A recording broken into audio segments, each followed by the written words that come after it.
Good afternoon, everybody. Good afternoon. Did everyone have a good weekend? Yes. Good. It's good to see you back here. We have another busy week. On a scheduling note, tomorrow, President Trump will travel to the great state of Florida to attend the opening of a new illegal alien detention center located at Dade Collier Training and Transition Airport alongside Secretary Kristi Noem, Governor Ron DeSantis, Congressman Byron Donalds, and other state and local leaders. We hope to see many of you there. The facility is in the heart of the Everglades and will be informally known as Alligator Alcatraz. There is only one road leading in, and the only way out is a one-way flight. It is isolated and surrounded by dangerous wildlife and unforgiving terrain. The facility will have up to 5,000 beds to house, process, and deport criminal illegal aliens. This is an efficient and low-cost way to help carry out the largest mass deportation campaign in American history.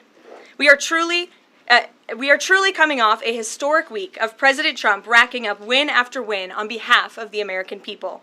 President Trump restored peace through strength and acted decisively as commander-in-chief to obliterate the immediate threat of the Iranian regime's nuclear capabilities and then brokered a ceasefire between Israel and Iran, which continues to hold. Then, the president traveled to the Netherlands and achieved a monumental win for the United States and the NATO alliance by getting our allies to dedicate 5% of their GDPs to military spending. As a result of President Trump unleashing American energy dominance, summer gas prices are at the lowest they have been in 4 years, heading into the July 4th week. And with the incoming Trump economic boom, the stock market continues to roar back, with the S&P 500 and the NASDAQ both hitting record highs.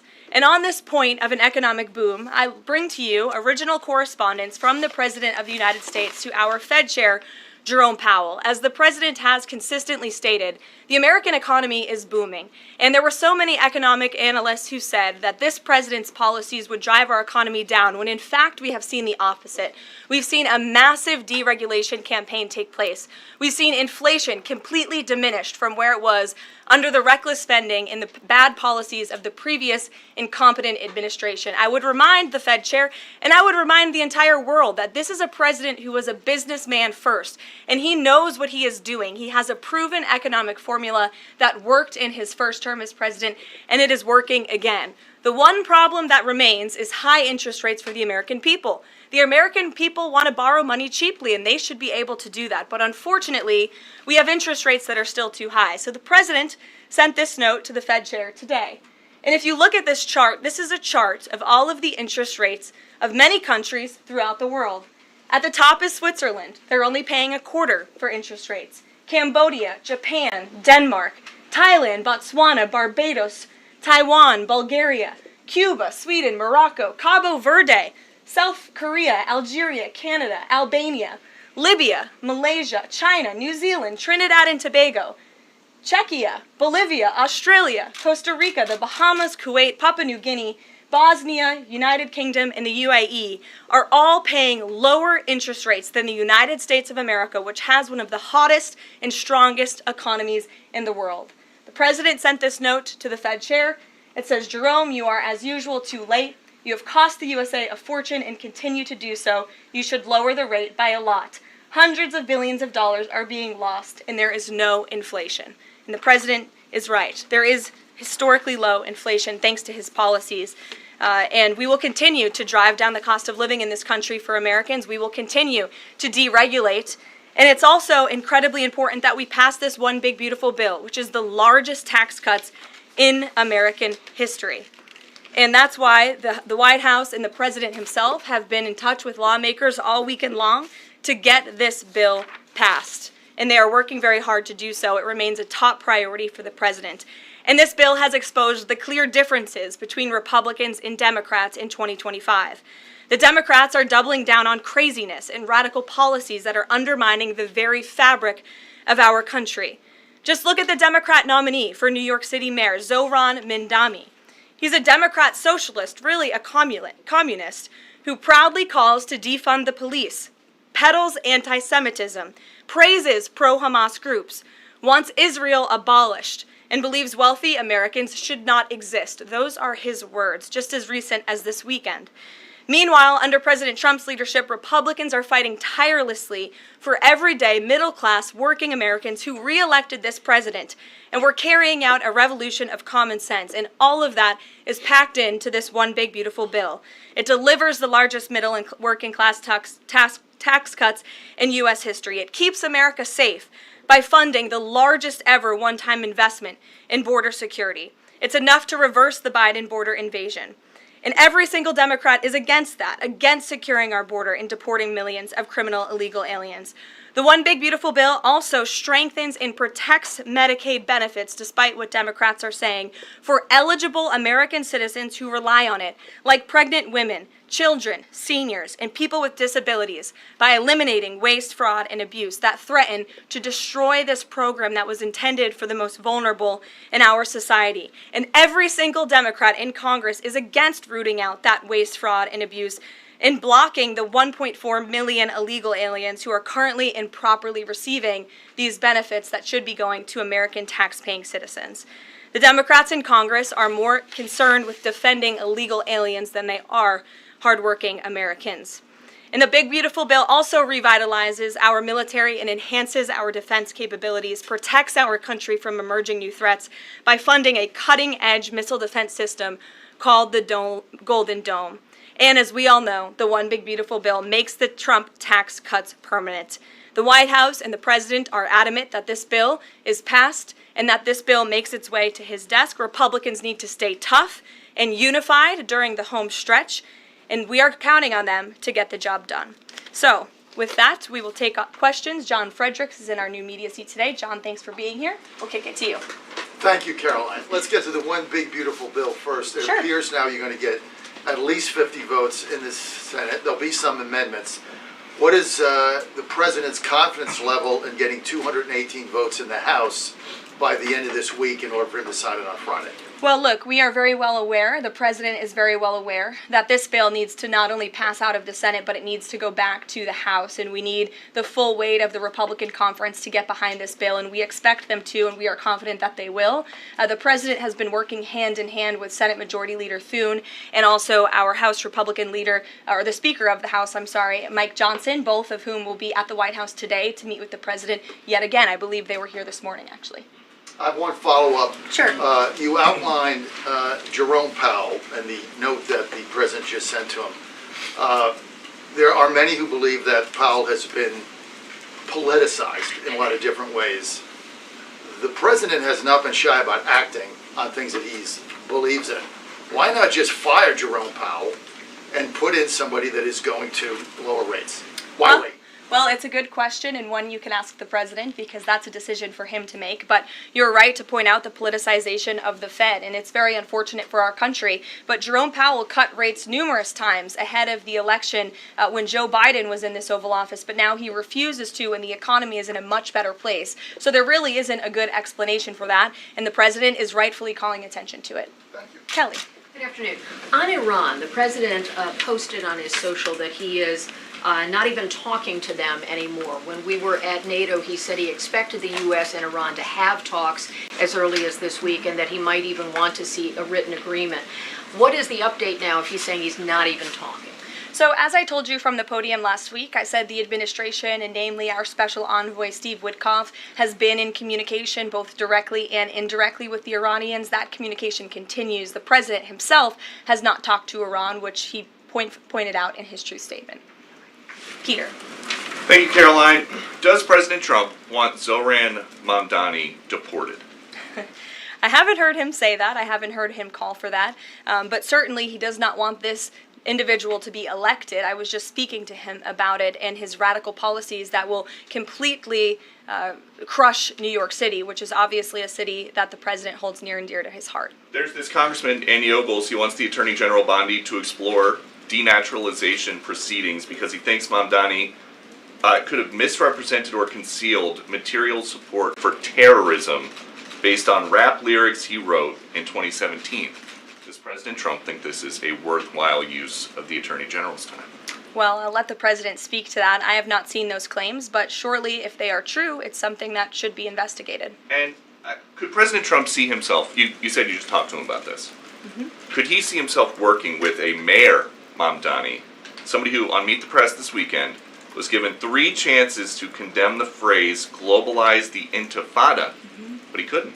Yeah, look, the president is always willing to work with everyone. He's working with Democrats across the country, Democrat governors, and he said he'll work with people on the far left. He works with Republicans. He works with people in the middle. He wants to do what's right for America, but surely someone who holds these values and is quite literally a communist and condemns every value that makes this country great. Common sense, law and order, low taxes, working hard, and earning your keep in this country. He's against all of that, and I think the president would find it difficult to work with someone like that. If he is elected, I'm sure you'll hear more from the president on that, but we'll have to see. Hopefully the voters of New York City choose wisely. Sure. Thanks, Caroline. The president on Friday said that he was hopeful of a Gaza deal within the next week. Can you give us an update on any progress towards that, and on any talks that the White House is having with Israel on that? Sure. Well, I know that Mr. Dermer is in Washington this week to meet with senior officials here at the White House. I also know that this administration is in constant communication with Israeli leadership, and the president himself speaks frequently, as you know, to Prime Minister Netanyahu. But this has been a priority for the president since he took office, to end this brutal war in Gaza. It is because of this president that humanitarian aid is being brought into the region. It's heartbreaking to see the images that have come out from both Israel and Gaza throughout this war, and the president wants to see it end. He wants to save lives. And however, the main priority for the president also remains to bring all of the hostages home out of Gaza. As you know, his tireless effort has brought home many of the hostages, including all of the American hostages who were held there. So he wants to see both things happen, and we're continuing to work very hard to do those things. Sure. Yeah, thanks, Caroline.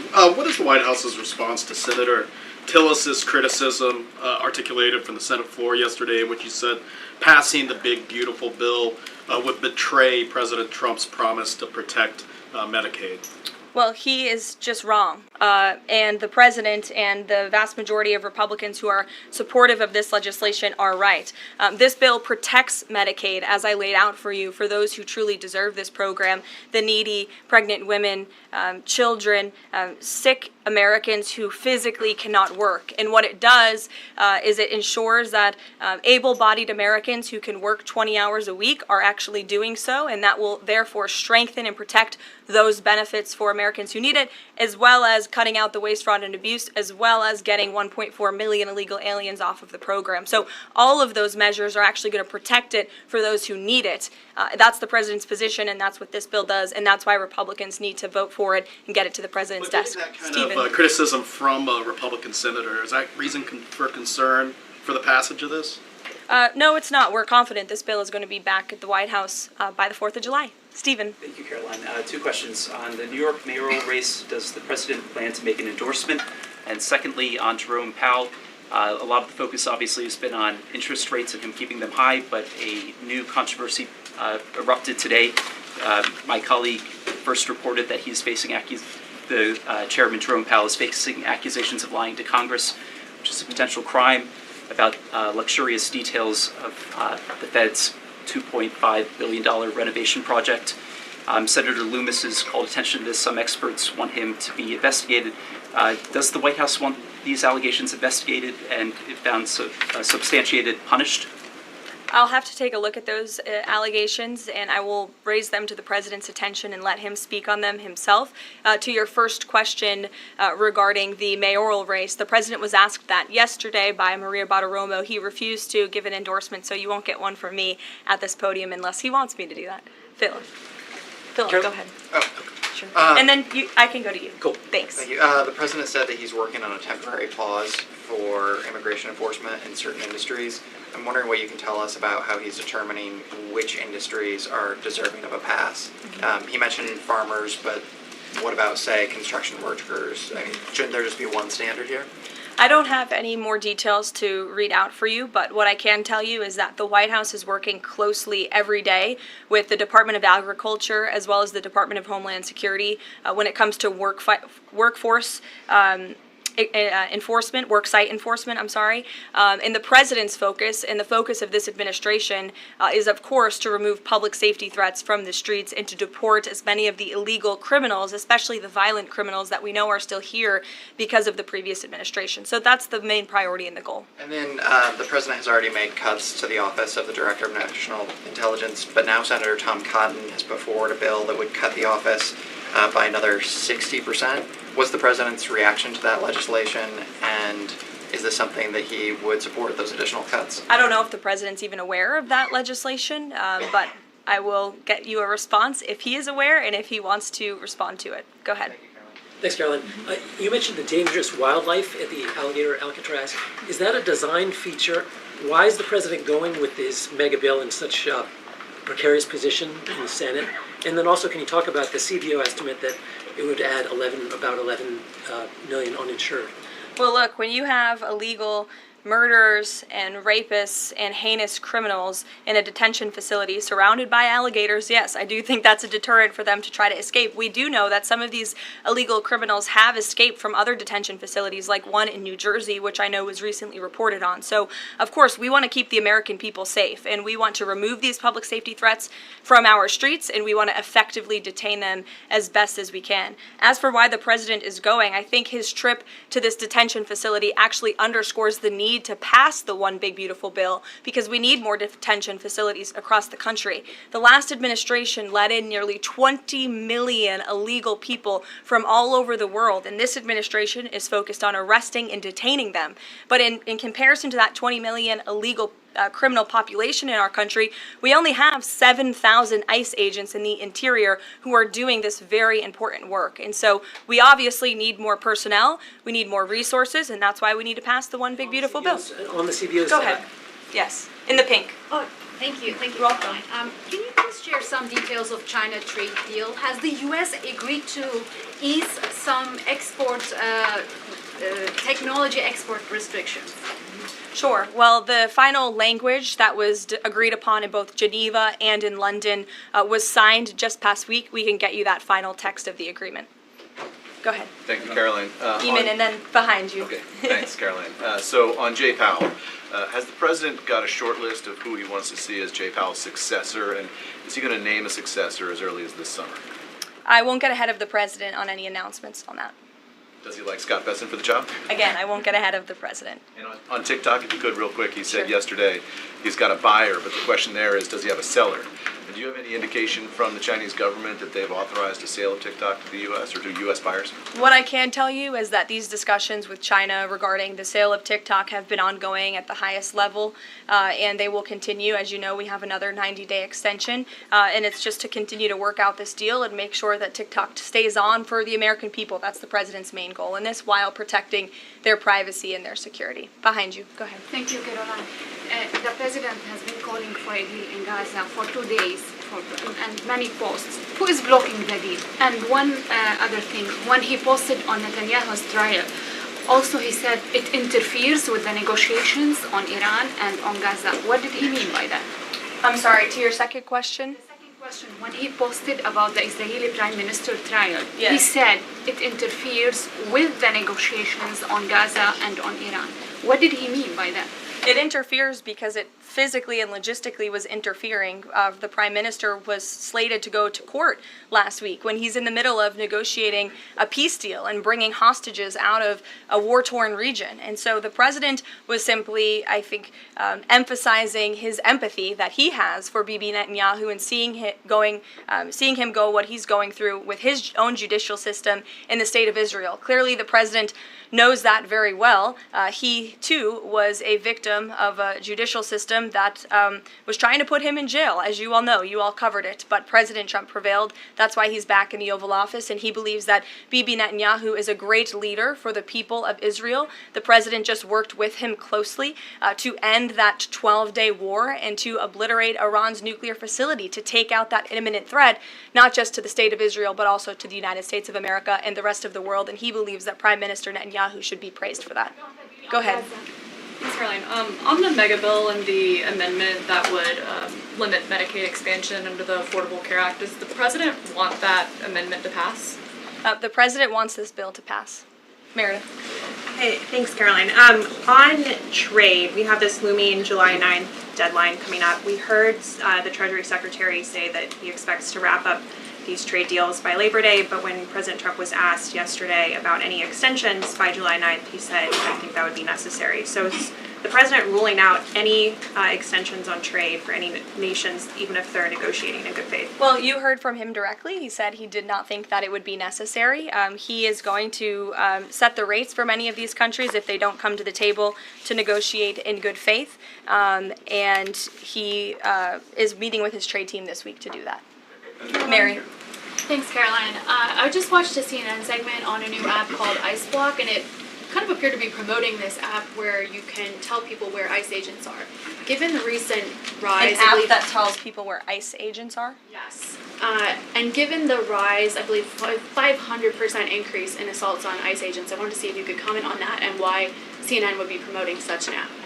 Well, it's a very good question. I'll have to go back and watch the clip myself, but surely it sounds like this would be an incitement of further violence against our ICE officers. As you know, as you stated, there's been a 500% increase in violence against ICE agents, law enforcement officers across the country who are just simply trying to do their jobs and remove public safety threats from our communities. And that's something we as Americans, including journalists at CNN who live in many of these cities where illegal aliens are hiding and were let in from the previous administration, should be very grateful for. So we haven't seen the clip. We'll take a look at it, but certainly it's unacceptable that a major network would promote such an app that is encouraging violence against law enforcement officers who are trying to keep our country safe. Caroline, Shelby. I just wanted to get a clarification on the Senator Rick Scott's amendment. It sounds like the president is agnostic about whether it's attached. Is that accurate? Look, I'm not going to get into the details of the discussions that are ongoing right now, but the president wants these senators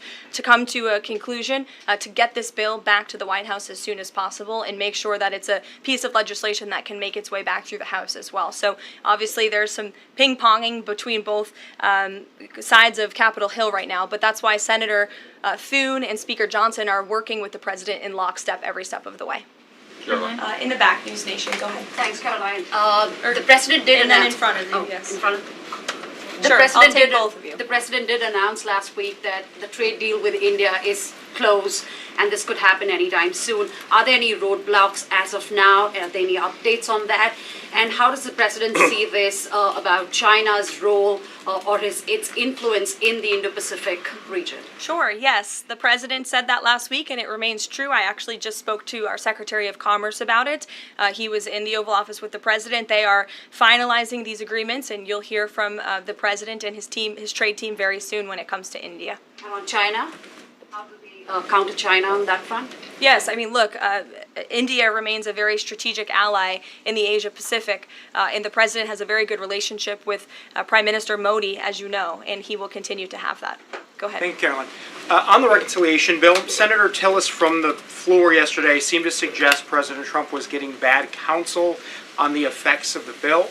Is President Trump aware of the analyses, and there are several of these, that suggest if rural hospitals potentially close, if there are Medicaid patients in the millions that become ineligible for that?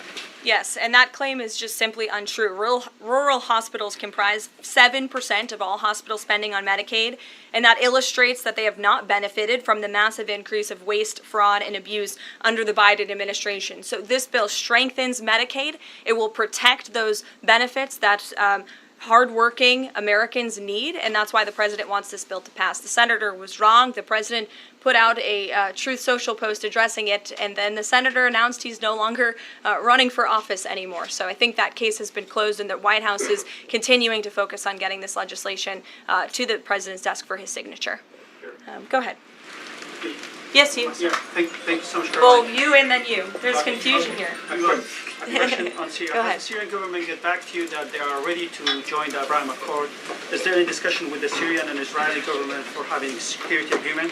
Is the first question. And the second question, what's the end goal for talking with the Iranian? Is that only focused on the nuclear program, or they are willing to speak about other issues like the proxy groups and ballistic missiles, or even trade with Iran? So as for discussions between Syria and Israel, you'll have to reach out to those respective governments. I can't comment on that. But what I can tell you is that this afternoon, the president will be signing an executive order to terminate the United States sanctions program on Syria. And this is in an effort to promote and support the country's path to stability and peace. The order will remove sanctions on Syria while maintaining sanctions on the former President Assad, his associates, human rights abusers, drug traffickers, persons linked to chemical weapons activities, ISIS and their affiliates, and Iranian proxies. And this is, again, an action that the president promised and shocked the world with in Saudi Arabia, because he's committed to supporting a Syria that is stable, unified, and at peace with itself and its neighbors. The president met with Syria's new president when we were in the Middle East, as you know, and so this is another promise made and promise kept by this president to promote peace and stability in the region. Go ahead, Alice. Sure. Questions on two topics, if you don't mind. Sure. Alice Howe with NTD here. First, on Canada. Canada says it's now dropping its digital services tax on American tech companies days after President Trump says he's halting all trade talks with Canada. First, what's the president's reaction to this? Can you tell us more about his call with Prime Minister Carney over the weekend? How did he get Carney to drop it? And also, what's the impact on American tech companies given this latest progress, as the president says he has been fighting for American tech companies? It's very simple. Prime Minister Carney in Canada caved to President Trump in the United States of America. And President Trump knows how to negotiate, and he knows that he is governing the best country and the best economy in this world, on this planet. And every country on the planet needs to have good trade relationships with the United States. And it was a mistake for Canada to vow to implement that tax. That would have hurt our tech companies here in the United States. The president made his position quite clear to the Prime Minister, and the Prime Minister called the president last night to let the president know that he would be dropping that tax, which is a big victory for our tech companies and our American workers here at home. And on Harvard, if you don't mind, the administration today formally accused Harvard of violating civil rights laws by not doing enough to fight anti-Semitism. We know that the president has talked to us before about Harvard potentially having a deal with the administration in the coming days. Do you have an updated timeline for that? How's the negotiations going? And is more pressure needed for Harvard to take fighting anti-Semitism seriously? Well, there was quite a direct letter that was sent to Harvard this morning, as you know. The negotiations are taking place behind closed doors, so I won't comment on that. But what I will share with all of you, for those who haven't seen it, is the context of this letter, because I think it's very important. And this comes from the Department of Health and Human Services, which concluded after a thorough investigation that Harvard University is in a violent violation of Title VI of the Civil Rights Act, which prohibits discrimination on the basis of race, color, and national origin. And if you read some of the content of the investigation and what they found, the majority of Jewish students reportedly experienced negative bias or discrimination on their campus, while a quarter of Jewish students at Harvard felt physically unsafe. Jewish and Israeli students were assaulted and spit on. They hid their kippahs for fear of being harassed and concealed their Jewish identity from classmates for fear of ostracization. Images were widely circulated amongst the Harvard community that trafficked in obvious anti-Semitic tropes, including one that showed a $sign inside of a Star of David, and the campus was vandalized with anti-Semitic stickers, including one that showed the Israeli flag with a swastika. The Harvard campus was racked by demonstrations, as you all know, violent protests that violated the university's rules of conduct. The demonstrations called for genocide and murder, denied Jewish and Israeli students access to campus spaces. These are all facts that Harvard cannot dispute, and that's why the administration has found them in violation of Title VI and has threatened to withhold their federal funding, because if you break federal law, you should not be receiving federal tax dollars. And so I rest my case on Harvard. Andrea. Yeah, so President Macron of France earlier today said that tariffs levied by powerful countries are often a form of blackmail, and criticized the sort of process that's underway. He didn't mention the United States specifically, but said that these tariffs are really hurting developing countries. So there's this big UN conference going on. What do you say to that? What is the president, was he aware of that comment, and did he have any response? I think the president and the White House would certainly reject that characterization by Prime Minister Macron. Tariffs are an effective use of presidential power to bring back the middle class, to bring back our manufacturing industry, which was the backbone of our American economy and has been hollowed out by globalist politicians who have caved to foreign countries instead of doing what's right for American workers. That's why the president is effectively utilizing his authority to wage tariffs and to utilize tariffs, and continues to be in discussions and negotiations on trade to do what's right for America. And Europe and the rest of the world might not be used to that, but President Trump is back in town, and he's going to do what's right for our people and our country. Can I just follow up on Netanyahu? So there's a report in Israeli media that the Prime Minister will actually be here, that Netanyahu will be here today meeting with the President. Can you confirm that? I don't believe Prime Minister Netanyahu is here today. I think you guys would know about that by now. Unless there's something going on I don't know about, but I don't believe he is. I do know he has expressed interest in coming to Washington and meeting with the President, and we are working on a date for that. I do not believe it is today, but that would be fun. You never know in this White House, let's be honest. Go ahead. Thanks, Carolyn. Does the president support this new measure in the big, beautiful bill that would impose steep new taxes on new wind and solar projects? I believe you're referring to the credits for wind and solar projects. No, we're talking about the new tax. There's a new tax that it's estimated would add 10 to 20% to the cost of any new wind and solar projects that start after this year.